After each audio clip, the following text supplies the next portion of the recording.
Everybody, Grest here. So do you run suppressors but wonder how to clean them the best and most efficient way? So I got something you guys are really going to be interested in here from the folks over at OTIS Technologies. So let's go ahead and get at it.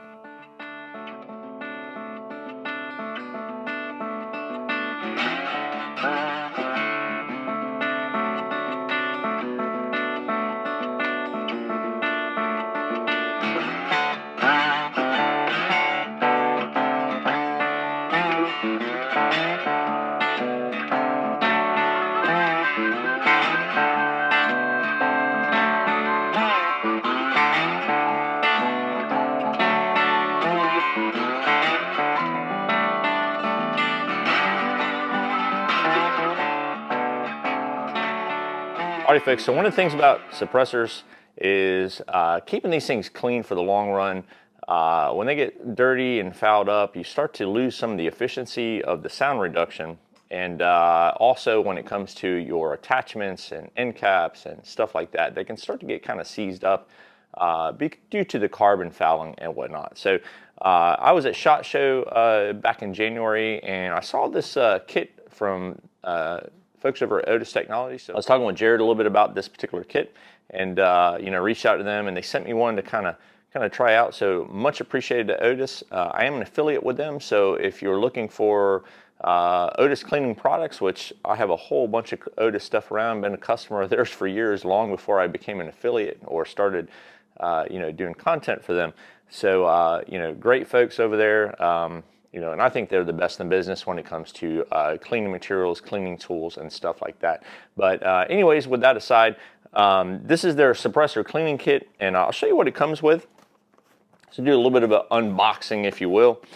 So it comes in this nice big plastic container, and there's a use for this here you guys are going to see in a little bit. So we have kind of a big, large diameter nylon brush that has a handle. Looks like it's removable even.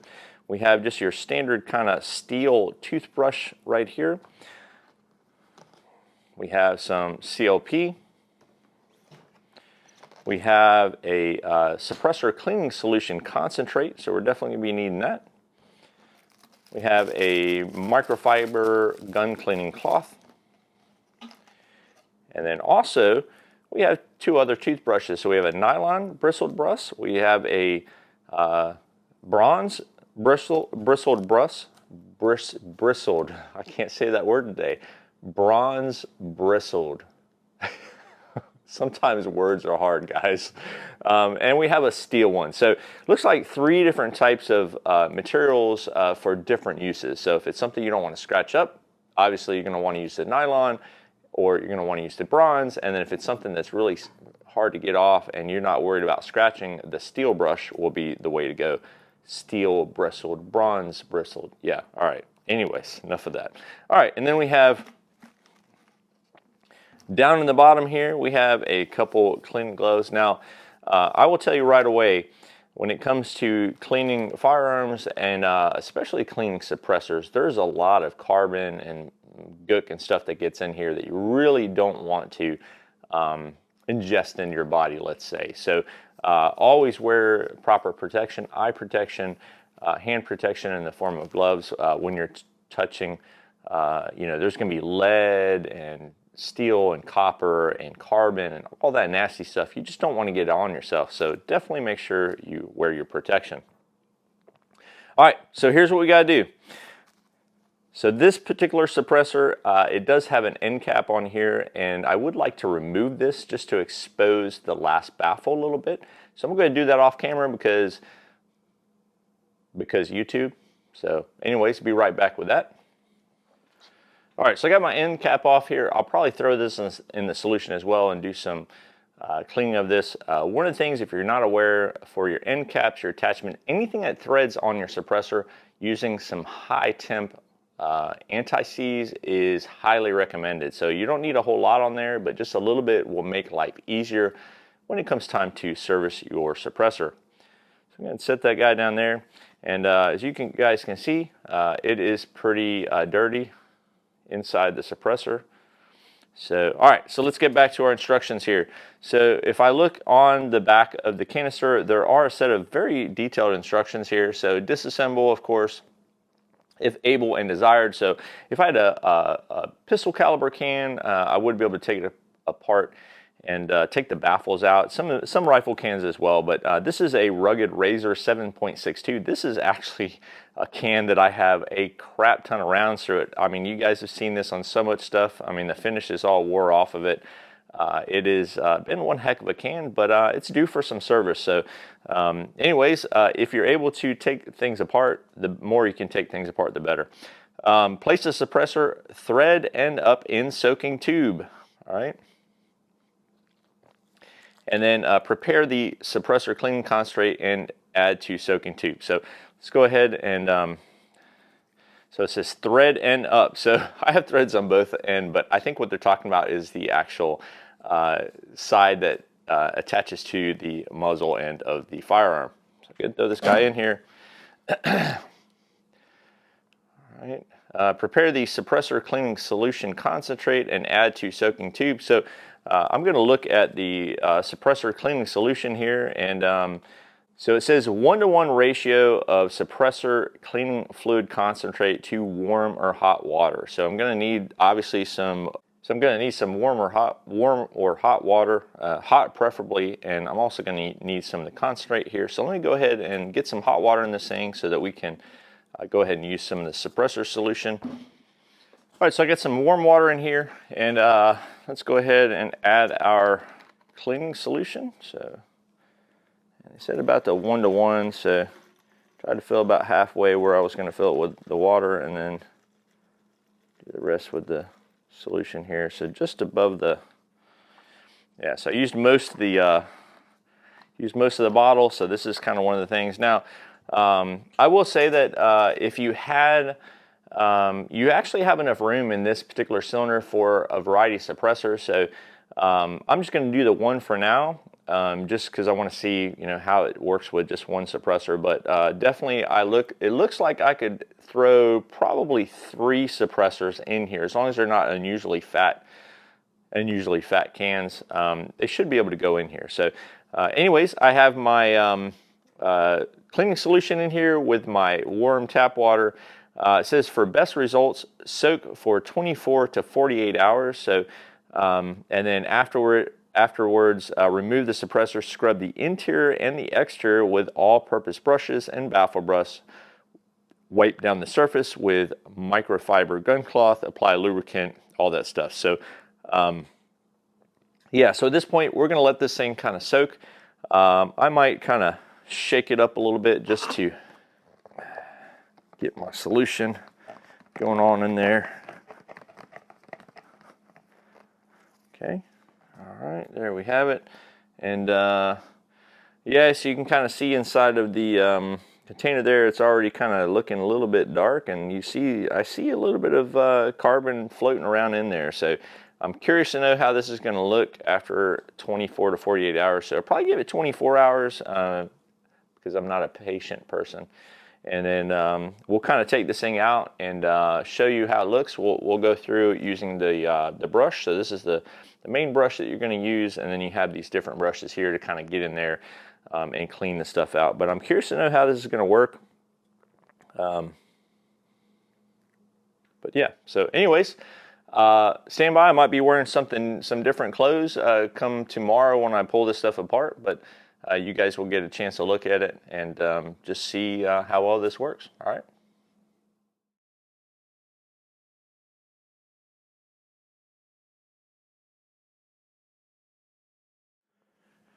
Alrighty, folks, so we're back after 24 hours of my suppressor sitting in the OTIS cleaning kit container here, and if you guys look, it's definitely really dark. It's got kind of a blue tint to it. So let me go ahead and put on some gloves here, and we will take that thing out. You're going to need a lot of extra towels and whatnot to dry off the can after you pull it out. Cap pulled off of here, and fish that guy out.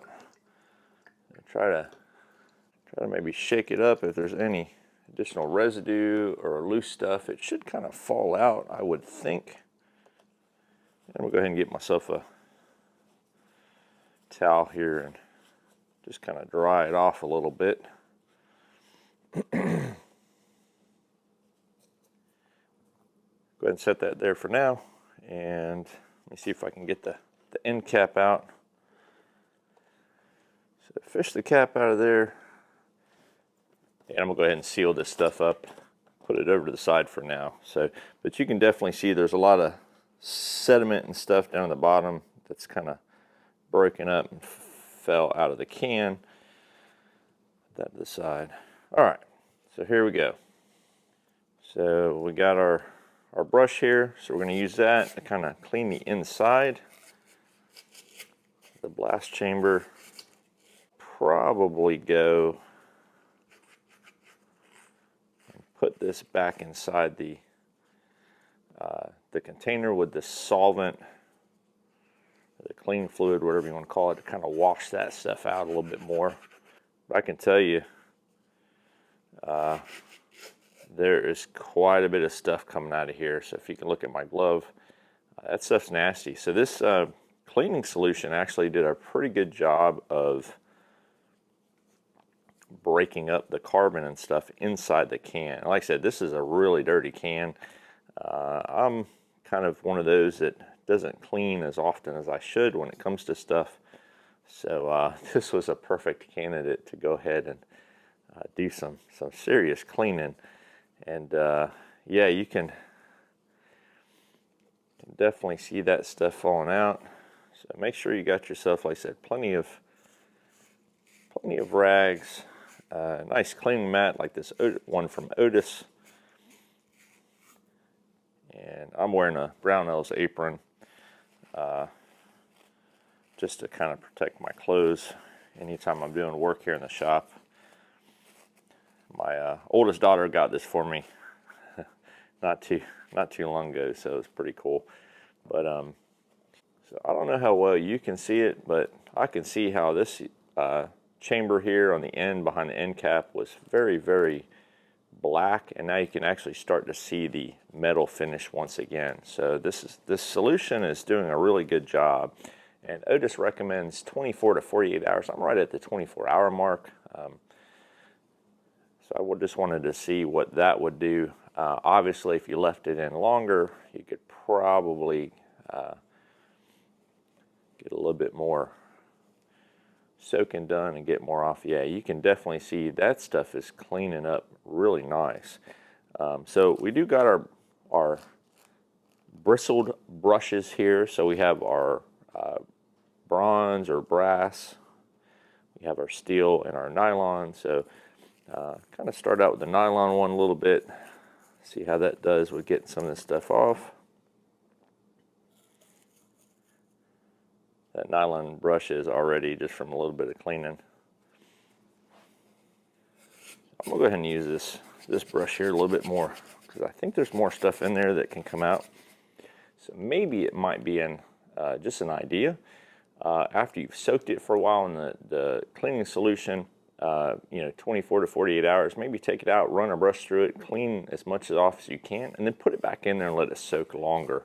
I think that actually wouldn't be a bad idea, because you're going to have a lot of stuff that loosens up from the cleaning solution, also from the brush from scrubbing, and putting it back in there and letting it soak a little longer probably will help get the rest of that off a little easier.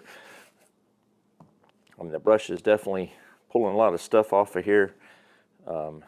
As I stick my rag in there, I'm just pulling out all sorts of nastiness here. So using the bronze brush, kind of clean that up. Steel is kind of last resort when it comes to me for cleaning stuff, but looks like this bronze brush is doing a pretty dang good job. I don't know how well y'all can see that. I'll try to get this on camera as best I can, but if you look in there, all the black is gone. It is really, really clean. Got a little bit of just dust, I think, from scrubbing, but man, that thing cleaned up really, really good. I don't know if you can really see the opposite side though. This is pretty dark in there. Maybe I can get a flashlight or something to show that. Show it on camera. But yeah, definitely a heck of a nice job with this stuff. I'd say the one drawback, to this kit is that you are going to have to buy more of this cleaning solution. So I'll have to check with OTIS, see if this is something that's available separate outside the kit. I would assume it would be, but whatever's in this thing, it's doing a pretty good job. It's kind of bubbly, it's like a Windex. It even looks like Windex with the blue on there. Yeah, so that's one thing I'm finding maybe an issue at the moment is getting this through in between past the baffles. It's a lot of brush. Don't want to get it stuck. All right, so we're going to go ahead and throw this thing back in the cleaning solution, see if I can knock some of that stuff off. Another question you might have is, many times can you use this solution over again? I don't really know the answer to that. Some pretty nasty stuff coming out of there. All right, for the sake of not making this video super duper long, I'll probably do some of the tidying up on this thing off camera, or speed up the video or cut it out. But I've just to recap, 24 hours in the cleaning solution from OTIS. Kind of shook it up, took it out, brushed it all down, tried to knock some of the loose stuff off, put it back in there, kind of dunked it a bit, was able to get some more stuff off.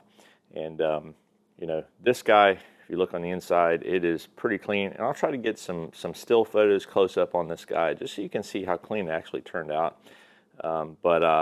Definitely impressed with this kit. It's a little bit time consuming, especially since you got to wait the amount of time for the solvent to do its job. Kind of makes me wonder, had I opted for a longer amount of time, how much more would it have done as far as breaking this stuff off. But man, if you look inside of this chamber here, this thing is super clean compared to when I first started. Haven't even done anything with the end cap yet. Let me kind of get some of these rags out of the way. And this guy, honestly, not really a whole lot has to even happen to this thing. So it looks like just being inside the solvent took a lot of the stuff off of here. I'll kind of scrub it down a little bit with this brush, and you can reuse the solvent. I don't know, maybe a little bit at times. The problem is if you go to clean another suppressor with it, what do? It's about as far as heating up the water. So I don't, you'd have to do just regular old room temp, or just reuse it as is. So hot water obviously is going to be a little bit better, but it's going to cool down after 24 hours. So I just think it'll be less effective, but I don't think it's not useful though to. And the other thing that I would maybe mention is that when you put your suppressor in there, you may want to come up with a way to kind of snatch it out of there without dipping your hands in too far. So for me, I was able to get the can out, but as far as this guy, I had to submerge my whole hand in order to get to it. So I did get some of the cleaning solution on my skin, and it will irritate your skin according to OTIS if you're not careful. All right, so once you get your suppressor cleaned up the way you want it, OTIS does include a microfiber cloth here to wipe everything down. So yeah, I'm using some shop towels, shop rags, but it's pretty cool that they give us something like this to kind of, wipe it down a little bit. Definitely a nice cloth. So kind of a finishing cloth, if you will. I would opt to use some sort of rags though for the dirty work. Yeah, and then they say to apply a lubricant to all the surfaces. So they include a small bottle of CLP. And essentially why they're wanting you to put the CLP is kind of a rust preventative, or whatever, lubrication rust preventative. So I'll go ahead and do that. Just put a little bit on there. And I'm just going to kind of wipe it down a little bit. Not really a big deal. Even the threads, get those a little bit. And I mentioned earlier in the video, when it comes to your threaded parts of your suppressor, I recommend using a high temp anti-seize. So when I go to put my end cap back on here, I am going to put a high temp anti-seize on here because these end caps will get stuck. They get carbon fouled, and they're kind of a pain to come off if you're not careful. So I got a pretty nifty tool. Unfortunately, YouTube doesn't like suppressor installations or anything like that, so I can't show you that on camera. But yeah, so high temp nickel anti-seize on these threads, when you go to put that back on there, will definitely make life easier. And also, if you happen to be somebody that uses rugged suppressors, they do have a pretty cool tool called the Totem tool. Matter of fact, you pick this up from Rugged Suppressors, and they have all the different tools for the end caps and all that stuff on this little kind of totem. It's a pretty nifty little device. You know, kind of a plug for them. Rugged, I've been a big fan of theirs for a long time, and just picked up my 8th Rugged suppressor. So if that doesn't tell you I'm a fan, I don't know what will. But this is a cool tool. If you're a rugged guy, pick one of these things up. They're not very expensive. Alrighty, folks. So that about wraps it up for this OTIS suppressor cleaning kit. So sorry if it's a little bit of a long video. I'll try to cut stuff out as best I can. Big shout out to them folks for sending this to me. Jared specifically saw this at SHOT Show, was really interested. I have a lot of suppressors, so this is definitely something that I needed to have. In the past, I'd been using ultrasonic cleaners and other methods of cleaning suppressors, plugging the ends and putting a concoction of stuff in the suppressor, letting it sit. So this is kind of cool that you just dunk the whole thing in there. Mix up your solution from your concentrate here, and then just let it sit. And it definitely, just looking at the color of this, it definitely took off a lot of the carbon. The suppressor is considerably cleaner. It probably should sound a little better back at the range with the amount of stuff I got out of this thing. So, you know, don't neglect your suppressors. These are quite an expensive investment. So having something like this is definitely helpful for, you know, providing a longevity for your suppressor. So if you're looking for stuff like this, definitely go check out my website. I do have a link over to OTIS. So if you use that link, I do get a little bit of a percentage from that. So always appreciate it there. Also Brownells, you know, I'm using some Brownell stuff today. So, you know, they're probably the biggest supporter of the channel at this point, Brownells. Been doing stuff with them for a long time. So always appreciate any time you guys use my affiliate links to Brownells or OTIS or any of the other companies I deal with. But specifically, again, big shout out to OTIS. Thank you so much for sending this to me. It's very useful, and I can see the benefit of having something like this for somebody that has suppressors. Even if you only have one suppressor, you want to keep that thing clean and periodically go through and do some maintenance on it. So this will definitely help you out in that regard. So, all right, any questions or comments, please put those down below. And as always, I appreciate everybody watching and subscribing, and I will catch you all in the next video. Y'all take it easy.